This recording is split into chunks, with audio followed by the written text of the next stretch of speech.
কাদের কুদ ঋতুদারি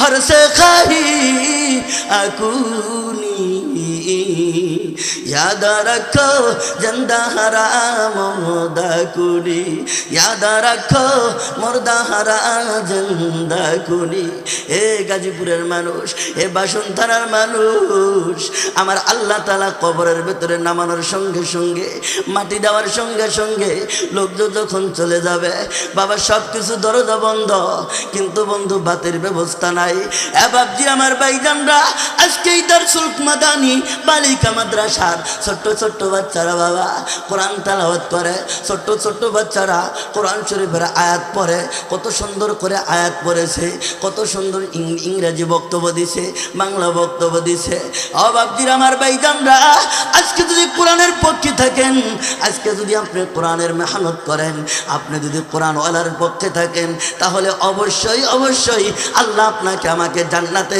দেওয়ার জন্য উসিলা খুঁজবে কথা বলেন ঠিক কি না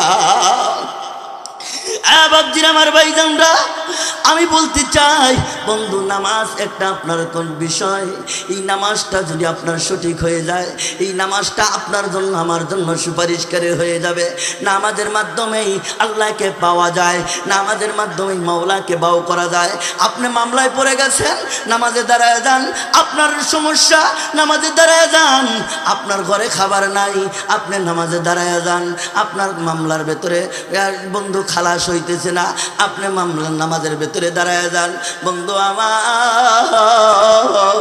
আব্দুল্লাহ ইবনে মুবারক রাহমাতুল্লাহি আলাইহি আমাদের হেদায়েত নাহুর ক্লাসের ভেতরে একটা কিতাব পড়ানো হয় কিতাবের নাম হলো কাইলবি কিতাবের নামটা কি কাইলবি এই কিতাবের ভিতরে একটা হেকায়েত নিয়ে আসছে একটা ঘটনা আনছে আব্দুল্লাহ ইবনে মুবারক রাহমাতুল্লাহি আলাইহি আমার মতো একজন চিকনা চাকনা মদিনার বাজারে সে একজন ইহুদির গোলামগিরি করছে বলেন সুবহানাল্লাহ আব্দুল্লাহ ইবনে মুবারককে ইহুদি যখন মদিনার বাজারে বিক্রি করার জন্য নিয়ে গেছে নিয়ে যাওয়ার পরে বলছে এই আপনারা কি আমার গোলাম কিনবেন আমার গোলাম কিনবেন নাকি সবাই আসছে কত দিরহাম কয় 10 দিরহাম কয় ঠিক আছে আমি 10 দিরহাম কিনলাম আব্দুল্লাহ ইবনে মুবারক ডাক দেয়া কয় মালিক আপনি তো হলেন খ্রিস্টান আর আমাকে আপনি কিনে নিলেন আমার কিন্তু 3টা শর্ত আছে জোরে বলেন কয়টা 3টা শর্ত আছে আমার 3 নম্বর শর্ত 3টা শর্তের বিনিময়ে আপনি কি আমাকে কিনছেন কিনা কয় তোমার শর্তটি তুমি বলো সুবহানাল্লাহ কোন মুবারক রাহমাতুল্লাহি আলাইহি আব্দুল্লাহ ইবনে মুবারক মালিককে শর্তগুলি জানায় ও মালিক আপনাকে একটু আমি শর্তগুলো বলবো আপনি আমার যা কাজ আছে আপনি আমাকে করায় নেবেন যা কিছু আছে আমি করে দিব কিন্তু একটা কথা যখন নামাজের টাইম হবে আমি যখন নামাজ পড়বো তখন কিন্তু আপনি কিন্তু আমাকে কাজের কথা বলবেন না মালিক আপনাকে আমি সব কাজ করতে দিতে আমি রাজি আছি করে দিতে আমি রাজি আছি কিন্তু আপনি একটা কথা বলেন নামাজের টাইমে কিন্তু আমি কাজ করব না আপনাকে আমি বলবো না যখন নামাজের সময় হবে মুয়াজ্জিন যখন আযান শুরু করে দিবে আমি কাজটা ফেলে আমি ওযু করে নামাজের মুসাল্লায় দাঁড়ায় যাব নাম কার জোরে কোন নাম কার আরো জোরে বলতে হবে কার বাংলাদেশের জমিনের ভেতরে আল্লাহু আকবার নারে তাকবীর দিতে এখন আর কোন বাংলাদেশের মুসলমানের কোন বই নাই কথা বলেন ঠিক কি না বাংলাদেশের মুসলমান তো এখন স্বাধীন কথা বলেন ঠিক কি না কোন কিছুদিন আগে গত বছরই তো আমরা উলামায়ে কিরাম সংসদে বলেন আপনার মাহফিলে বলেন বলতে পারি না হক কথা বলেন ঠিক কি না এখন বাংলাদেশের জমিনের ভেতরে হাজার হাজার উলামায়ে কিরাম কোরআনের বয়ান বলতেছে কোরআনের হাদিসের বয়ান বলতেছে বাংলাদেশে কোনো বাধার কোনো ষড়যন্ত্র নাই কথা বলেন ঠিক কি না বাংলাদেশের জমিনের ভেতরে ইসলাম যদি টিকে থাকতে হয় গাজীপুরের মানুষ নারে তাকবীর আল্লাহু আকবারের স্লোগান যেখানে সেখানেই দিতে হবে কথা বলেন ঠিক কি না এদের জিকির হবে কার আমার যৌবনের শক্তি দিয়েছে কে আমার মালিককে গাজীপুরের মানুষ সত্যি করে বলেন মালিককে আমার মালিককে আল্লাহ আমার সুন্দর বিবির মালিককে আসলে আল্লাহ জিকির হবে কার ডাকবো কাকে ডাকতে কারো কেরফুনতা আছে কোনো কষ্ট আছে কোনো হিংসা আছে কোনো মামলা হামলা হবে জিকির করি লা ইলাহা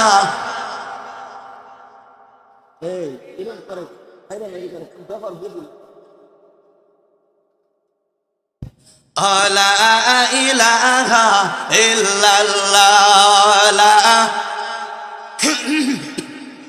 গরম পানি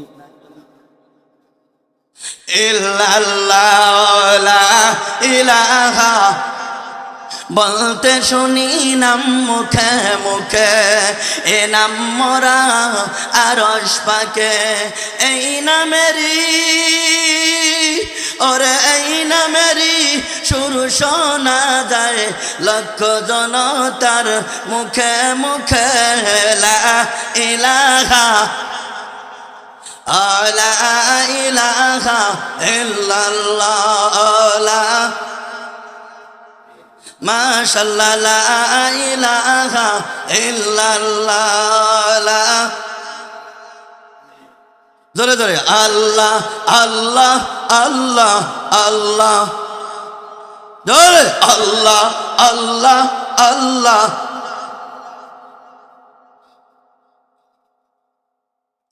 লা ইলাহা ইল্লাল্লাহু মুহাম্মাদুর রাসূলুল্লাহ সবাই বলেন সাল্লাল্লাহু আলাইহি ওয়াসাল্লাম দারসুল মাদানী বালিকা মাদ্রাসার প্রথম বার্ষিক সম্মানিত সভাপতি সাহেব হযরত আলহাজ হাফেজ মাওলানা আব্দুর রাকিব দামাত বারাকাতুহুম মোতাওয়ালি ইসলামপুর ইসলামিয়া হাফিজিয়া মাদ্রাসা হযরতকে আল্লাহ তাআলা দীর্ঘায়ু হায়াত দারাজ করুক সবাই বলেন আমিন। আজকে আমার আরও অত্যন্ত খুশির বিষয় হচ্ছে আমি অনেক দূর থেকে আসছি রংপুর আপনার সকাল 8:30টায় গাড়ি তুলছি মাগরিবের টাইমে নামাইয়া দিছে প্রাণ ভরে আজকে আপনাদের মাঝে আলোচনা করার বিষয় ছিল আমার গাজীপুরের মানুষদেরকে আমি প্রাণ বলে আলোচনা করব। কিন্তু মাইকের যে অবস্থা আর সামনে আমাদের একটা সম্মুখে জানাজা আছে আর আজকে অত্যন্ত খুশির বিষয় আমাদের প্রধান অতিথি আমার ডান পাশে বসা কথা বলেন ঠিক কিনা এমন করে আমাদের সৌভাগ্য আর কি হতে পারে বলেন প্রধান অতিথি ডান পাশে বসে বক্তার বয়ানের ওয়াজ শুনে কোনো বাধা নাই কথা বলেন ঠিক কিনা কোনো সমস্যা নাই কথা বলেন ঠিক কিনা আমাদের যিনি নেত্রী আমাদের খালেদা জিয়া তার জন্য বড় বড় শাইখুল হাদিস আমাদের আকাবিররা উনি থাকাকালীন আমাদের ওলামায়ে কিরামদেরকে এত ভালোবাসতেন এত মহব্বত করছেন কোনো ওলামায়ে কিরাম জেলের ভেতরে ছিলেন না কথা বলেন ঠিক কিনা আল্লাহ তাআলা ওনাকে হায়াতের মধ্যে তরক্কি দান করুক সবাই বলেন আমিন। আজকে প্রধান অতিথি আলহাজ সাইফুল ইসলাম সরকারকে আল্লাহ তাআলা দীর্ঘায়ু হায়াত দান করুক সবাই বলেন আমিন। তাকে সারা বিশ্বের দ্বীনের জন্য কবুল করুক বলেন আমিন। আল্লাহ তাআলা ঈমান ও আমল নিয়া মাওলা পাক আপনাকে আমাকে বেহেশতের বাগানে আসতে পারলাম বসতে পারলাম এই মাগরিব থেকে নিয়ে শুরু করে এই পর্যন্ত ওলামায়ে কিরাম আজকের যিনি আপনি আসছেন যার উসিলায় আজকে আসছি তিনি হলেন হযরত মাওলানা মুফতি সাইফুল ইসলাম নোমানী সাহেব উনি সারা বাংলাদেশের আলোড়ন সৃষ্টিকারী আমাদের উত্তরবঙ্গে উনি অত্যন্ত গয়ান গর্ব আলোচনা করেন আল্লাহ তাআলা সাইফুল ইসলাম নোমানীকেও দীর্ঘায়ু হায়াত দারাজ করুক সারা বিশ্বের জন্য কবুল করুক সবাই বলেন আমিন। আর আমি তো আজকে আতঙ্ক লেগে গেলাম যে এই মাদ্রাসার যিনি পরিচালক মোহতামিম হযরত মাওলানা আবু রায়হান গাজীপুরি সাহেব উনি অত্যন্ত মধুর কণ্ঠ দিয়ে অত্যন্ত কোরআন এবং হাদিস দিয়ে ভালো বয়ান করছেন কথা বলেন ঠিক কিনা আল্লাহ তাআলা মাদ্রাসাকে কবুল করুক ওনাকেও আল্লাহ তাআলা কবুল করুক বলেন আমিন। আল্লাহ তাআলা একই জায়গায় জিরে মিলে বসার জন্য তৌফিক দান করেন সময় খুবই কম এই জন্য ভূমিকা কোনো লম্বা বেশি নয় আপনাদের মাঝে অল্প মাত্র একটা আয়াত পড়েছি আর কবরের বিষয়ে একটু কথা বলেই আপনাদেরকে নিয়ে আমি দোয়া করে আমি মুসাফির মানুষ একটা লোকে যেন জান না মুসাফিরের দোয়া মাজলুমের দোয়া মা বাবার দোয়া আল্লাহ তাআলা কবুল করেন আল্লাহ তাআলা খালি ফিরিয়ে দিবেন না কথা বলেন ঠিক কিনা আমি মুসাফির আমাকে রাইখে আপনারা চলে যাবেন কথা বলেন যাবেন আমি মুসাফির মানুষ আপনাদেরকে নিয়ে দোয়া করব। দোস্ত আহবাব আমি আপনাদের মাঝে সালাম দিচ্ছি আসসালামু আলাইকুম ওয়া রাহমাতুল্লাহ। আপনারা আতঙ্ক হয়ে না আমি অনেক দূর থেকে আসছি অনেক কষ্ট করে অল্প সংখ্যক আমি প্রধান অতিথিকেও বলবো একটু আপনি থাকবেন দোয়া পর্যন্ত ইনশাল্লাহ প্রধান অতিথি সবাই থাকবেন ইনশাল্লাহ। আল্লাহ তাআলা আপনাকে আমাকে এই নিয়ামত দান করছেন সুস্থতার সহিত এই সামিয়ানার নিচে আসতে পারছি বসতে পারছি আপনারা খুশি না বেদার আরো জ্বলতে বলতে হবে খুশি না বেদার দোস্ত আহবাব আপনাদের মাঝে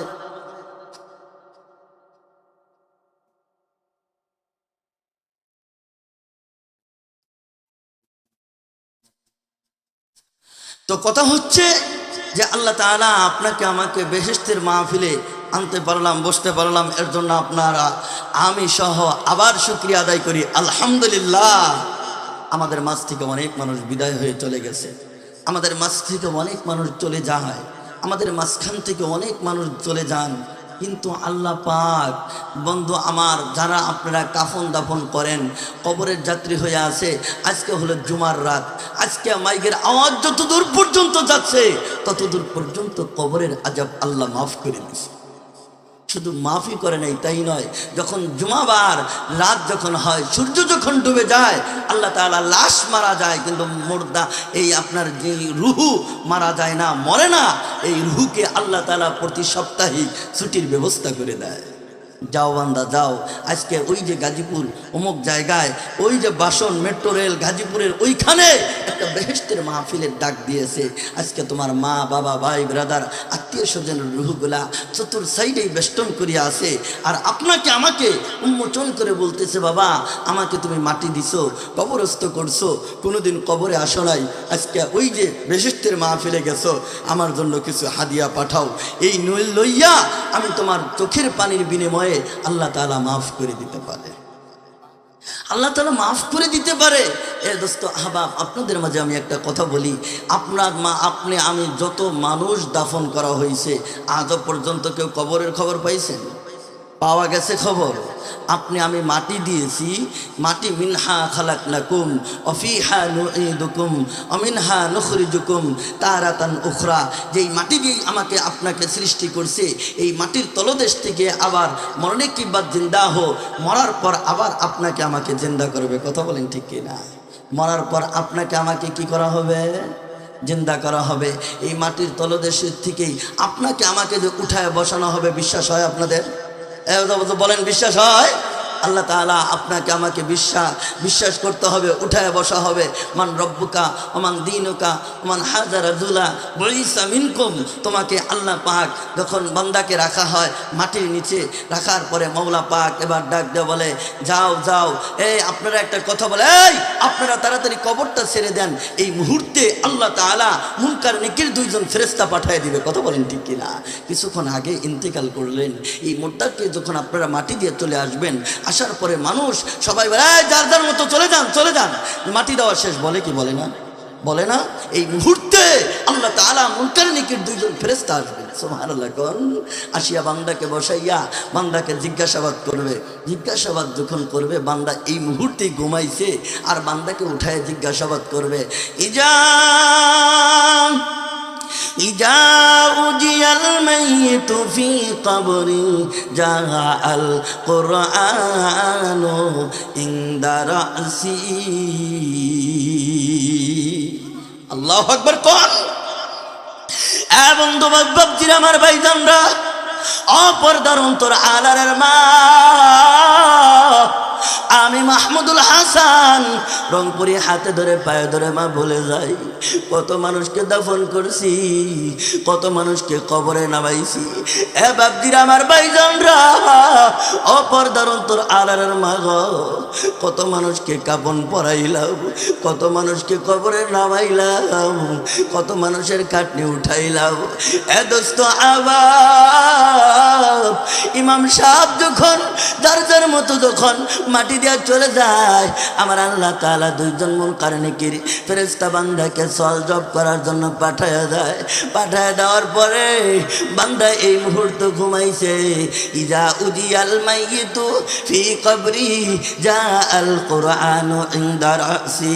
এ বান্দাকে যখন সওয়াল জবাব করার জন্য এ বাবা উঠায় যখন বসানো হয়েছে, আপনি কোরআনের পক্ষে একটা কথা বলছিলেন, এ বাবা আজকে কথা বলে না। আপনার ওই যে যখন জিজ্ঞাসা করবে মুনকার নেকির ফেরেশতা, জিজ্ঞাসা করার যখন আসবে, ওই মুহূর্তে অটোমেটিক বিদ্যুতের মতো আমার আল্লাহর কোরআন শরীফটা মাথার কানিতে এসে দাঁড়ায় যাবে। আল্লাহু আকবার। এ বন্ধু মাথার কানিতে সে দাঁড়াবে, আমার আল্লাহ তাআলার ফেরেশতা ডাক দিয়ে বলবে, আপনি কে, আপনি কে, আপনি কোত্থেকে আসছেন, আপনার বাড়ি কোথায়, আপনার নাম কি? আল্লাহর কোরআন শরীফ মালিককে ডাক দেখো, আল্লাহ এই বান্দাকে, ফেরেশতাকে আমি আল্লাহ একটু আমি কোরআন শরীফ জবাব দিতে চাই।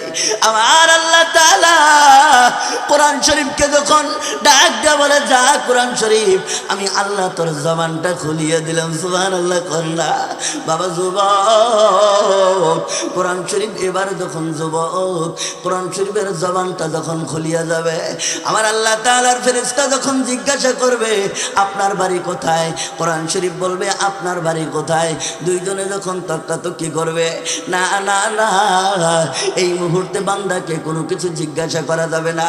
এই মুহূর্তে বান্দা ঘুমাইছে, বান্দার যদি কোনো কিছুর জিজ্ঞাসা করার প্রয়োজন হয়, ফেরেশতা বান্দার যদি কোনো কিছু জিজ্ঞাসা করতে হয়, আমি 30 পারা কোরআন শরীফকে জিজ্ঞাসা করো।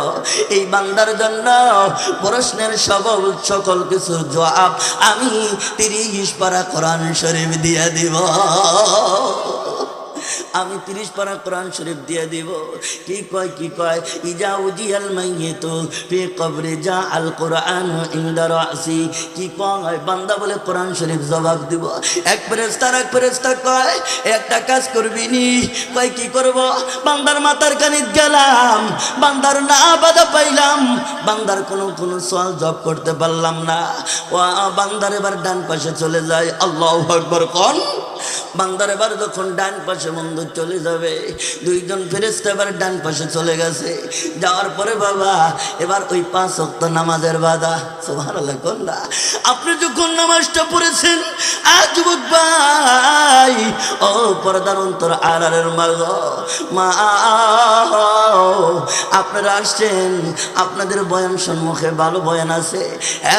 বাবজির আমার ভাইজানরা, বন্ধু আমার খেয়াল করে শোনো, মুনকার নেকির ফেরেশতা এবার যখন ডান পাশে আসছে, আসার পরে বান্দা একেবার জিজ্ঞাসা করা হইল, হে বান্দা, বান্দাকে যখন উঠায় বসাইছে, জিজ্ঞাসা করতে পারে না, জিজ্ঞাসা করার জন্য প্রস্তুত নিছে।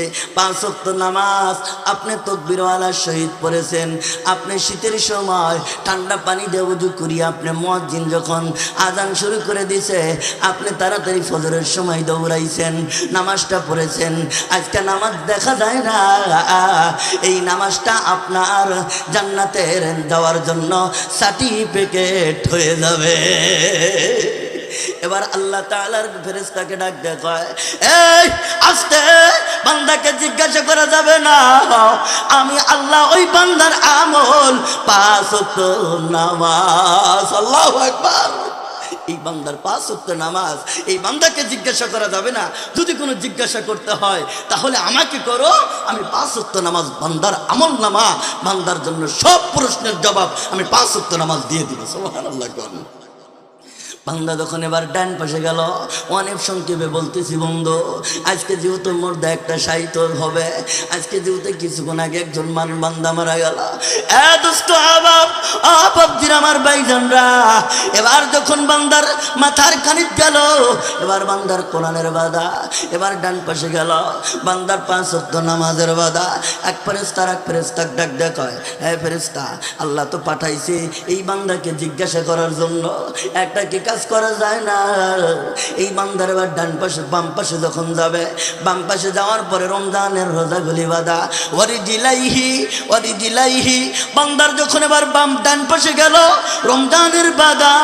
এবার দুইজন ফেরেশতা যখন এবার পায়ের কানে গেল, যুবক ভাই আমার, দুইজন ফেরেশতা পায়ের কানে যাওয়ার পরে বল ছোট্ট ছোট্ট আমলগুলা, এই যে আজকে আপনারা বাড়ির থেকে আসছেন হাঁটিয়া হাঁটিয়া, একটা করে যখন পা ফালাইছেন, ও যুবক ভাই, আপনার আমল নামার ভেতরে আল্লাহ তাআলা 10টি করে নেক লিখিয়ে দিয়েছে।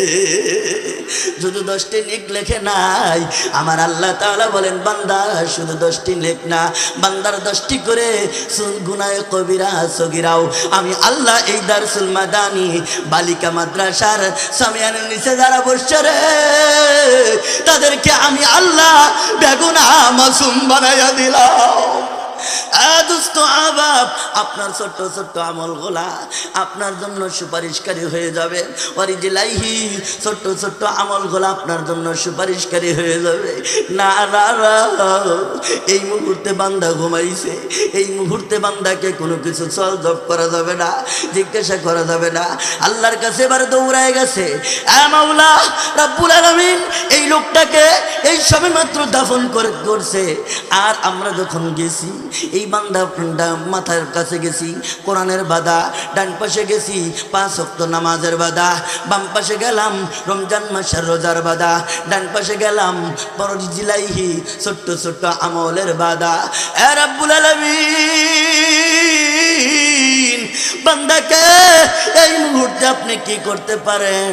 আল্লাহ তাআলা ডাক দেয়, কয় ফেরেশতা, গাজীপুর কোর্টে মামলা করতে গেলে সাক্ষীর প্রয়োজন, জামালপুর কোর্টে মামলা করতে গেলে সাক্ষী লাগে, রংপুর কোর্টে মামলা করতে গেলে সাক্ষী লাগে। আল্লাহ তাআলা ডাক দেয়, কয় ও ফেরেশতা, তোরা সাক্ষী থাকিস, আর রহমান আমি হলাম দয়াবান মেহেরবান, ওই বান্দাকে আমি তোদের উসিলা তোরা সাক্ষী থাকিস, ওই বান্দাকে আমি আল্লাহ মাফ করে দিলাম। কাদের কুদ রুতুদারি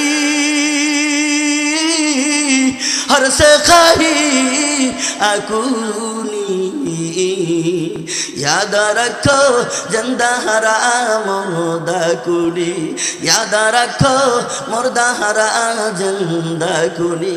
ए গাজীপুরের মানুষ, এ বাসন্থানার মানুষ, আমার আল্লাহ তাআলা কবরের ভিতরে নামানোর সঙ্গে সঙ্গে, মাটি দেওয়ার সঙ্গে সঙ্গে লোকজন যখন চলে যাবে, বাবা সব কিছু দরজা বন্ধ, কিন্তু বন্ধু বাতের ব্যবস্থা নাই।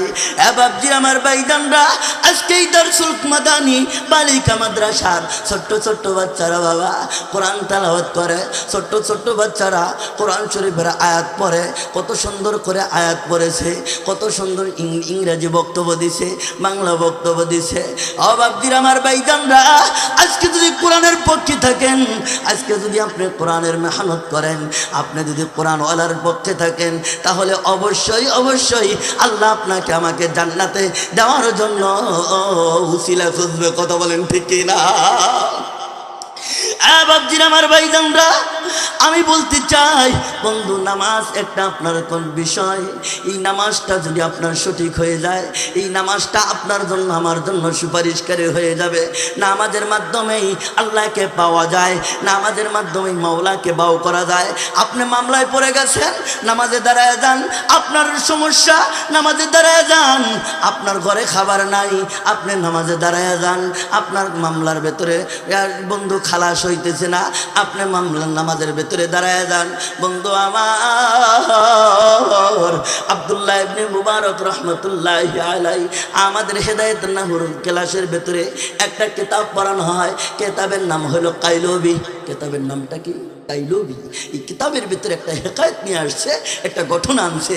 আব্দুল্লাহ ইবনে মুবারক রহমতুল্লাহি আলাইহি আমার মতো একজন চিকনা চাকনা মদিনার বাজারে সে একজন ইহুদির গোলামগিরি করছে। বলেন সুবহানাল্লাহ। আব্দুল্লাহ ইবনে মুবারককে ইহুদি যখন মদিনার বাজারে বিক্রি করার জন্য নিয়ে গেছে, নিয়ে যাওয়ার পরে বলছে, এই আপনারা কি আমার গোলাম কিনবেন? আমার গোলাম কিনবেন নাকি? সবাই আসছে, কত দিরহাম? কয় 10 দিরহাম। কয় ঠিক আছে, আমি 10 দিরহাম কিনলাম। আব্দুল্লাহ ইবনে মুবারক ডাক দিয়ে কয়, মালিক আপনি তো হলেন খ্রিস্টান, আর আমাকে আপনি কিনে নিলেন, আমার কিন্তু 3টা শর্ত আছে। চলে বলেন কয়টা? 3টা শর্ত আছে। আমার 3 নম্বর শর্ত, 3টা শর্তের বিনিময়ে আপনি কি আমাকে কিনছেন কিনা? কয় তোমার শর্তটি তুমি বলো। সুবহানাল্লাহ। কোন মুবারক রহমতুল্লাহি আলাইহি আব্দুল্লাহ ইবনে মুবারক মালিককে শর্তগুলি জানায়। ও মালিক, আপনাকে একটু আমি শর্তগুলো বলবো, আপনি আমার যা কাজ আছে আপনি আমাকে করায় নেবেন, যা কিছু আছে আমি করে দিব, কিন্তু একটা কথা যখন নামাজের টাইম হবে, আমি যখন নামাজ পড়বো, তখন কিন্তু আপনি কিন্তু আমাকে কাজের কথা বলবেন না। মালিক, আপনাকে আমি সব কাজ করতে দিতে আমি রাজি আছি, করে দিতে আমি রাজি আছি, কিন্তু আপনি একটা কথা বলেন, নামাজের টাইমে কিন্তু আমি কাজ করব না, আপনাকে আমি বলবো না। যখন নামাজের সময় হবে, মুয়াজ্জিন যখন আজান শুরু করে দিবে, আমি কাজটা ফেলে আমি ওযু করে নামাজের মুসাল্লায় দাঁড়ায় যাব। আব্দুল্লাহ ইবনে মুবারক রহমতুল্লাহি আলাইকে তার মালিককে যখন বলেন, মালিক আপনাকে 1 নম্বর শর্ত যে নামাজের টাইমে নামাজ পড়ব, নামাজের সময় নামাজ আদায় করব, কিন্তু নামাজের টাইমে আপনার কোনো কাজ করব না। 2 নম্বর কত হইল, মালিক আপনার এই রাজত্ব দেখা যায়, আপনার এই যে ঘরগুলি দেখা যায়, আপনি তো অনেক বড় বড় লোক, কিন্তু একটা ঘর আমাকে নির্ধারণ করে দিবেন, এই ঘরের ভেতরে শুধু আমি থাকব, আমি প্রবেশ করব, আর কেউ ঢুকবে না, আর কেউ প্রবেশ করবে না। কারণ কি, ওই রাত্রিবেলা আমার আর একটা মালিক আছে, আমি মালিকের সাথে একটু কথা বলি, মালিকের একটু ইবাদত করি। মালিক আপনি আমাকে ক্রয় করে নিয়েছেন, কিন্তু আমি বলি গো, রাত্রিবেলা আপনি আমাকে কোনো কাজের হুকুম দিবেন না, দিনে যত কাজ পারি আপনাকে আমি কাজগুলা করে দিব, কিন্তু রাতেবেলা আমি আমার অন্য মালিকের ইবাদত করব। ঠিক আছে গোলাম, অন্য মালিকের ইবাদত করবে, আচ্ছা ঠিক আছে, তোমাকে তাও আমি রাজি হয়ে গেলাম। মালিক আপনি বলেন, আপনার এই যে রাজত্বের ভেতরে আমি একটা ঘর নির্ধারণ করে রাখবো, এই ঘরটা যদি আমার পছন্দ হয় আমাকে দিতে হবে। ইহুদি মালিক ডাক দিয়ে বলতেছে, আচ্ছা ঠিক আছে, আপনাকে বলে দিলাম, শিগগির করে আপনি এই যে ঘরের ভেতরে যতগুলা জিনিস আছে, ঘর যা আপনার যেটা পছন্দ হয়, এই ঘরটার মোবারক তুই পছন্দ করে নি। দেখতে দেখতে দেখতে দেখতে মোবারক দেখতে দেখতে এমন একটা ঘর বাবা পছন্দ করছে, ওই ঘরের ভেতরে কোনো বাতি নাই, ওই ঘরের ভেতরে কোনো বিদ্যুতের প্রয়োজন, বিদ্যুৎ নাই, ওই ঘরের ভেতরে মাকড়সার জাল দিয়ে বোঝাই, ওই ঘরের ভেতরে অপরিষ্কার ঘর, ভালো ভালো এসিগুলা রুম থুয়ে একটা ঘর, জীর্ণ জীর্ণ ঘর, যেই ঘরের ভেতরে টপ টপ করে মেঘের পানি পড়ে, ওই ঘরটা পছন্দ করছে মোবারক। মোবারককে ডায়া যায় কয়, মালিক মোবারককে কয়, হ্যাঁ মোবারক, এই ঘরটা কি আরে পছন্দ করলি? তোর কি এই ঘরটাই পছন্দ হইল? আর কি আমার এত বড় রাজত্বের ভেতরে হাজার হাজার রুম আছে, আর কোনো ঘর তোর পছন্দ হইল না? মোবারক 2 ফোঁটা চোখের পানি মালিকের দরবারে সারিয়ে দিয়া ডাক দেখো, মালিক ও মালিক, যেই ঘরের ভেতরে আল্লাহকে ডাকা হবে, যেই ঘরের ভেতরে ইবাদত করা হয় গো, যেই ঘরের ভেতরে মালিককে ডাকা হয়, যেই ঘরের ভেতরে আল্লাহকে ডাকা হবে, ওই ঘরের ভেতরে আল্লাহ তাআলা আর নূরের আলো এমনি জ্বলবে। মালিক আপনি কোনো টেনশন করবেন না, ওই ঘরের ভেতরে কোনো বাতির প্রয়োজন হবে না, ওই ঘরের ভেতরে কোনো কিছুই লাগবে না। আমি যখন ইবাদত করব, আমি একটা রব আছে আমার একটা, আপনি যেমন দিনের বেলা মনিব আছেন, রাত্রে আমার আর একটা মনিব আছে, আমি যখন ইবাদত করব তখন এমনি ইবাদতের কারণে আল্লাহ তাআলার নূর আলো চমকে যাবে। সুবহানাল্লাহ। তাই আল্লাহু আকবার। সময় আর মাত্র বলে 11 মিনিট আছে। কটা বাচ্চা? 10টা। ঠিক আছে, তার তো সামনে আগাইতে পারতেছি না, তো মোনাজাত করা দরকার। হ্যাঁ 3 নম্বরটা বলে দে। হ্যাঁ হ্যাঁ 3 নম্বরটা বলতেছি। আপনি এবার বলেন যে এই যে 1 নম্বর কি? নামাজের টাইমে আপনি নামাজ পড়বেন। 2 নম্বর হইল রাতের বেলা। 2 নম্বর কি বলছি? রাতের বেলা আমি আমার আর একটা মনিব আছে, ওই মনিবের সাথে আমি ইবাদত করব। দিনের বেলা আপনার যত কাজ আছে সব নেবেন। 3 নম্বর হইল আমাকে একটা ঘর আপনি নির্ধারণ করে দিবেন, ওই ঘরের ভিতরে শুধুই আমি থাকবো, আর কেউ না। এবার বলতেছে আচ্ছা ঠিক আছে, অনেক বড় লম্বা ঘটনা যে নামাজের মাধ্যমে আল্লাহকে পাওয়া যায়, নামাজের মাধ্যমে আল্লাহকে তাওয়াজ্জু হয়। আপনার সমস্যায় পড়ে গেছেন, আমি মাহমুদুল হাসান বলি, আপনি নামাজের ভিতরে আল্লাহকে ডাক দেন, আল্লাহ আপনার ডাকে সাড়া দিবে। আল্লাহ আপনাকে আপনার ডাকে সাড়া দেওয়ার সঙ্গে সঙ্গে আল্লাহ আপনার মনের আশাগুলো পূর্ণ করে দিবে। আহবাব, আমি আর লম্বা করব না, কারণ বারবার বলা হচ্ছে জানাজা আছে, এই জন্য আপনাদেরকে নিয়ে আমি মুসাফির মানুষ, আমি মোনাজাত করব। আমার আর সামনে আমার আগানোর আর সময় নাই, অন্য সময় যদি ইনশাল্লাহ আমার যদি এদিকে দাওয়াত হয় ইনশাল্লাহ আপনাদের কাছে আমি তৃপ্তি সহকারে বয়ান করে দেবো। আখিরি দাওয়ানা আলহামদুলিল্লাহি রাব্বিল আলামিন।